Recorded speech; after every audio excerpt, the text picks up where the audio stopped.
జై శ్రీరామకృష్ణ. ఈరోజు మంచి మాట. దివ్యజనని శ్రీ శారదాదేవి మాటల్లో ఒక పేద భక్తురాలు వచ్చి ఇలా అడిగారు, అమ్మ, మంత్రదీక్ష పుచ్చుకోవాల్సిన అవసరం ఏమిటి? మంత్రాన్ని జపించుకుంటా అమ్మ కాళీ అమ్మ కాళీ అమ్మ కాళీ అంటూ ప్రార్థన చేస్తే చాలు కదా. శ్రీ శారదాదేవి సమాధానం, చూడు నాయనా, భగవన్మంత్రాన్ని జపించడం వల్ల మనిషి పునీతుడవుతున్నాడు. చూడు, ఒకరోజు నారద మహర్షి వైకుంఠానికి వెళ్ళాడు. మహావిష్ణు సమక్షంలో కూర్చొని చాలాసేపు మాట్లాడుతూ ఉన్నాడు.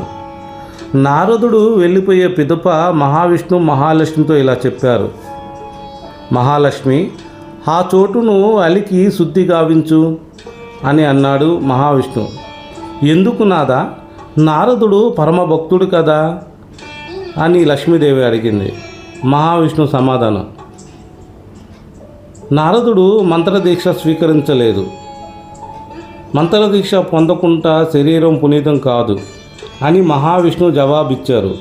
అందువల్ల శరీరం పునీతుడు కావడానికి మంత్రదీక్ష ఆవశ్యకం ఉంది. ఇలా సెలవిచ్చింది శ్రీ శారదాదేవి. జయ రామకృష్ణ.